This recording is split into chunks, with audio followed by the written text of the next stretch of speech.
Community report mochali mawulire mu Luganda ne muzzukulu Kasujja omugeye kabye Israel kiriza ntandike ekitundu kyaffe mu byobulamu obulwadde bw'obwongo bumanyiddwa nga Autism bwe bumu ku obwo obutigomye nnyo abaana era nga bangi bubaviiriddeko obulemu obw'olubeerera so nga ate obulwadde buno omwana wattu busobola okutangirwa n'abaana bano ne basobola okutereera wano ab'ekitongole kya Genuine Kunga Therapy for Autism bavuddeyo ne basaba abazadde okwanguwa okutwala ng'abaana baabwe mu malwaliro amangu ddala nga bamaze okulaba obubonero obw'obulwadde buno eri abaana baabwe. Tubirina.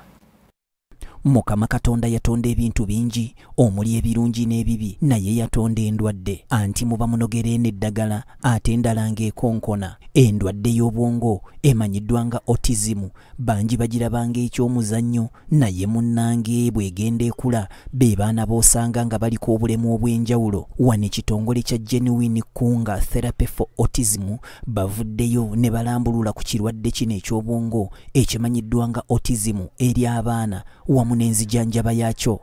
Balina nerves oba obusimu mu mugongo bwe banyiga ekirwadde ekyo ne kisobola okuwona. Waliwo obusimu bwe banyiga gw'omubiri ne gutekinga corrective action oba ne gwetereeza gwokka ne gusobola okuvakaminga oba okusuuka embeera eyo. Abakugu bakakasizza nti obulwadde buno mwana wattu omwana abufuna akyali mu lubuto lwa maama we. Ebiseera ebisinga abaana babufuna wiiki emu nga maama tannaba kuzaala olw'ensonga za nnyonnyodde, kukola nnyo, pressure, stress, oba obulagajjavu bw'abasawo mu kuzaala. Okwerabiralabira ke kamu ku bubonero bw'endwadde eno eya Autism. Kati gwe omuzadde akutte kibooko okuba omwana wo kubanga yasembye mu kibiina wuulira bino. Wange ki? So abazadde mbakubiriza temukuba baana lwakuba basemba buli ttaamu, temubasuna, temubavaako oluusi buba bulwadde. Ezo ze zimu ku sign. Omwana aba ne migraines oba omutwe ogwaki ogw'olutentezi nga tegukola ki nga teguwona buli kaseera akaaba mutwe era ebiseera ebisinga basanga abaana abo nga bakutte ku matu oba nga beekuba omutwe baba bagukuba kubanga tebalina solution yakola ki nti obulumi buba bungi nnyo. Baba tebasobola kutereera mu kifo kimu beetoloola badduka badde eno badde eri.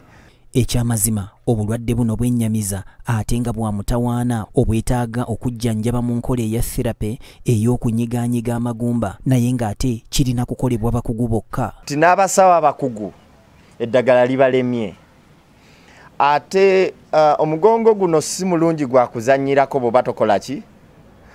Tuyinza okugamba nyiga wano n'omenya n'olalula bulaluzi. Sijja kugamba nti kwata olubirizi luno oyinza oddumenya enkya n'onkima n'oŋŋamba nti gwe watugambye kwata awo. Ate oluusi paniki gye babeeramu ebeera nnene. So sijja ku advisinga self medication mu nsonga eno netuukirira abakulu abakirinako obukugu bajja kuyamba. Abakugu okuva mu Kunga Therapy for Autism bannyonnyodde engeri gye bajjanjabamu abaana bano nga batandikira ku mugongo. We use hands. First of all, you bring your child at our center. We put the child on the bed, and then we go in their back, especially from thoracic T1 up to T6. Those are discs in the spine. And then on the edge of them, that's where we located those points. So we just press.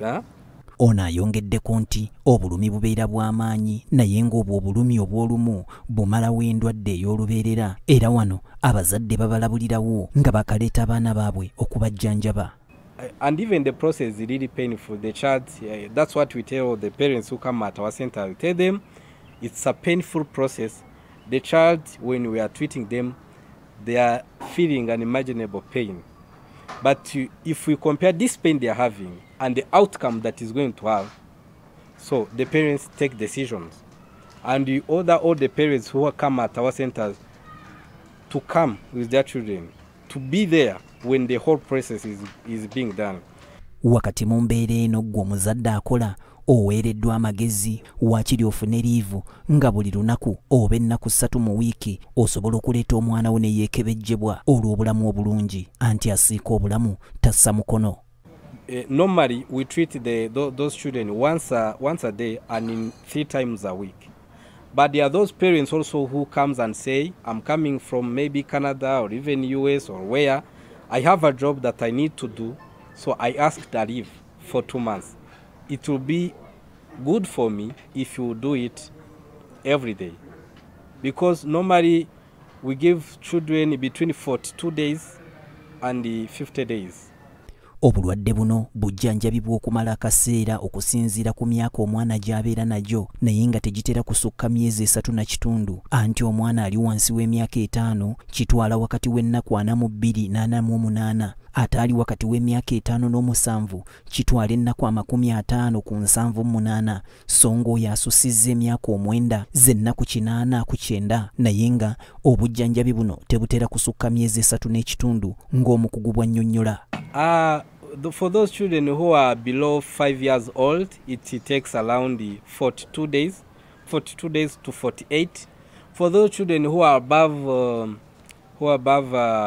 5 years old up to 7 years old, it takes between 50 days up to 75 days. For those ones who are above 9 years old and 13, 14, it takes around 80 days and 90 days. So it doesn't mostly exceed 3 months and a half. Bannakazadde abakozesa zi kompyuta ng'ogituulako okuva ku macapa ku obudde okuziba abakugu bagambye nti mukikendeeze ate nga bwe mukola n'edduyiro kubanga kiteeka obulamu bw'omwana mu katyabaga ak'obulwadde buno obwa autism so nga ate mulina n'okulya obulungi. 5 months is still on the computer working from 7 a.m. up to 7 p.m. is risking, or he or she is risking the child to have that possibility of having the issue of autism. I try to eat good food, try to do walking, try to drink a lot of water. We're asking them also to try to take care of their mental health, because that also may affect the child that is still in the womb.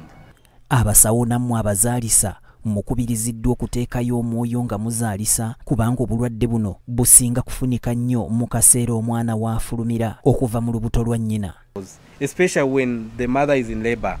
Please be there. You know, there are many hospitals when they don't be attentive, and then that compression of neurons happens when the child is coming out. Endwadde ya autism ya bulabe nnyo naye nga tesobola okwewalibwa kale nno gwe nakazadde okwewala okwetikkira obwereere olubuto goberera amateeka ga Kunga Therapy for Autism osobola okulabika ng'ozaala omwana omulamu obulungi. Patrick Kitaka yakusakidde emboozi.